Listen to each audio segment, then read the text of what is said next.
മാത്രം ശേഷിയുള്ളവരാണ് എന്ന് നിങ്ങൾ മനസ്സിലാക്കിക്കോ. പിണറായി വിജയനും മുഹമ്മദ് റിയാസിനും വേണ്ടി വിടുപണി ചെയ്യുന്ന ഉദ്യോഗസ്ഥന്മാരോട് ഞങ്ങൾക്ക് സഹതാപം മാത്രമേ ഉള്ളൂ. പ്രിയമുള്ളവരെ, നിങ്ങളുടെ കുടുംബത്തിലെ ഈ ഞങ്ങളെ ശ്രമിക്കുന്ന ഈ ജനാധിപത്യ ഈ പ്രദേശത്തുള്ള കോൺഗ്രസുകാരന്റെയും മാർക്സിസ്റ്റ് പാർട്ടിക്കാരന്റെയും രാഷ്ട്രീയമില്ലാത്തവന്റെയും എല്ലാവരുടെയും സഹോദരങ്ങൾക്ക് വേണ്ടിയാണ് ഈ സമരം.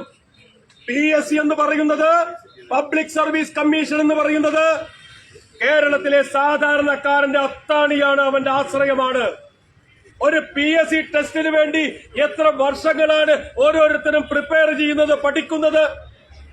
അങ്ങനെ ഒരു PSC ടെസ്റ്റ് എഴുതി ഒരു ജോലി വാങ്ങി ഒരു കുടുംബത്തിന്റെ അത്താണിയാൻ ആഗ്രഹിക്കുന്ന കേരളത്തിലെ സാധാരണക്കാരായ ചെറുപ്പക്കാരുടെ മോഹങ്ങൾ, സ്വപ്നങ്ങൾ തച്ചു തകർത്തുകൊണ്ട്, തല്ലിക്കെടുത്തിക്കൊണ്ട് ശ്രീമാൻ പിണറായി വിജയന്റെയും മുഹമ്മദ് റിയാസിന്റെയും ഒക്കെ നേതൃത്വത്തിൽ PSCയിൽ കടത്തിക്കൊണ്ടിരിക്കുന്ന അഴിമതിക്കെതിരെ പ്രതികരിക്കുക എന്നൊരു കാര്യം മാത്രമാണ് ഇവിടെ യുവമോർച്ച ചെയ്യുന്നത്. അല്ലാതെ യുവമോർച്ച ഞങ്ങളുടെ യുവാക്കൾക്ക്, ഞങ്ങളുടെ അംഗങ്ങൾക്ക് ജോലിക്ക് വേണ്ടി നടത്തുന്ന സമരമല്ല. ഇത് കേരളത്തിലെ പൊതുസമൂഹത്തിന് വേണ്ടി നടത്തുന്ന സമരമാണ്. ഈ സമരം അംഗസംഖ്യ കൊണ്ടോ ഈ സമരത്തിന്റെ വലിപ്പം കൊണ്ടോ അല്ല വിലയിരുത്തേണ്ടത്. ഈ സമരം വിലയിരുത്തേണ്ടത് ഈ സമരം ഉയർത്തുന്ന മുദ്രാവാക്യത്തെ ആസ്പദമാക്കിയാണ്. ഇത് കേരളത്തിലെ ചെറുപ്പക്കാർക്ക് വേണ്ടിയാ. നേരത്തെ ആദർശ് ഇവിടെ സൂചിപ്പിച്ചില്ലേ, ഞങ്ങളുടെ നരേന്ദ്രമോദി ഗവൺമെന്റിന് ഒരു റിക്രൂട്ട്മെന്റ് സർവീസ് കമ്മീഷൻ ഉണ്ട്, UPSC എന്ന് പറയും. സഖാക്കന്മാര് പ്രത്യേകം കേൾക്കണം.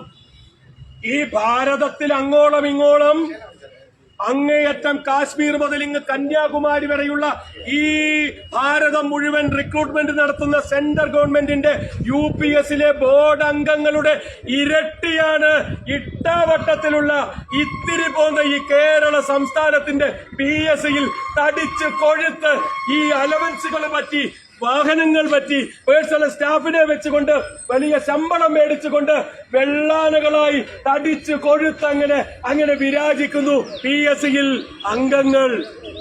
എന്തിനു വേണ്ടിയാ ഇവര്? എന്തിനാ ഇങ്ങനത്തെ അംഗങ്ങൾ? PSCയുടെ ഉദ്യോഗസ്ഥർ നടത്തുന്ന റിക്രൂട്ട്മെന്റിന് ഒരു നേതൃത്വം കൊടുക്കുവാൻ കേവലം 5 പേര് മാത്രമല്ലേ ആവശ്യമുള്ളൂ? അപ്പൊ CPMന്റെയും ഇടതുപക്ഷത്തിന്റെയും ആൾക്കാരെ, നേതാക്കന്മാരെ, പണിയില്ലാത്തവരെ അക്കോമഡേറ്റ് ചെയ്യാൻ വേണ്ടി PSC എന്ന് പറയുന്ന ഈ വെള്ളാനയെ തിന്ന് ചീർത്ത് കൊഴുത്ത് ഈ നാടിനെ മുടിപ്പിച്ച്, സംസ്ഥാനത്തെ മുടിപ്പിച്ച് ഇങ്ങനെ വിരാജിച്ചു കൊണ്ടിരിക്കുകയാണ്. 50 ലക്ഷം രൂപ കൈക്കൂലി കൊടുത്ത് ഒരാൾ ഒരു PSC മെമ്പറാകണമെങ്കിൽ 5 കോടി രൂപ ഉണ്ടാക്കാമെന്ന് ലക്ഷ്യമില്ലാതെ, ആഗ്രഹമില്ലാതെ, കണക്കുകൂട്ടലില്ലാതെ 50 ലക്ഷം രൂപ കൊടുക്കുമോ? 50 ലക്ഷം രൂപ കൊടുത്ത് ഞാനൊരു കസേരയിൽ കയറണമെങ്കിൽ എനിക്ക് ആ കസേരയിൽ നിന്നുകൊണ്ട് 5 കോടി ഉണ്ടാക്കാമെന്ന് എനിക്ക് ഉറപ്പുള്ളത് കൊണ്ടല്ലേ ഞാൻ 50 ലക്ഷം മാർക്സിസ്റ്റ് പാർട്ടിക്ക് കൈക്കൂലി കൊടുക്കാൻ തയ്യാറാകുന്നത്. എന്നിട്ട് മേടിച്ച പൈസ തിരിച്ചു കൊടുത്ത്, കൈക്കൂലി തിരിച്ചു കൊടുത്തിട്ട് പേസെല്ലാം അവസാനിപ്പിച്ചു എന്നാ പറയുന്നത്. പേരിനൊരാൾക്കെതിരെ ഒരു നടപടിയെടുത്തു പാർട്ടിയുടെ അന്വേഷണ കമ്മീഷൻ.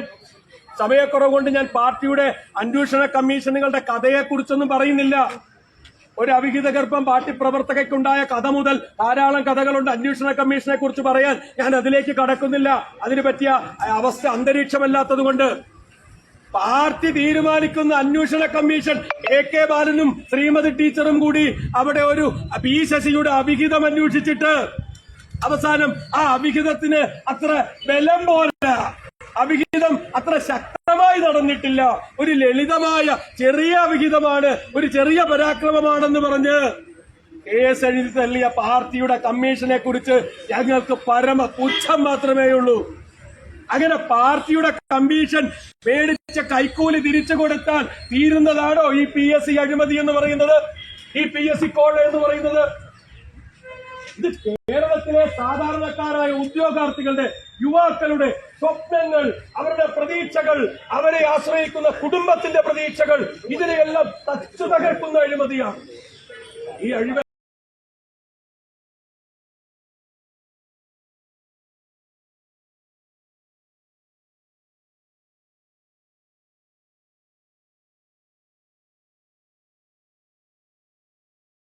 വീണ്ടും കാണുമ്പോ എന്തിനു വേണ്ടിയും ചാടി തെരുവിലിറങ്ങുന്ന ഡിവൈഎഫ്ഐ കുട്ടി സഖാക്കന്മാരെ കാണുന്നില്ലല്ലോ. നിങ്ങൾ യുവ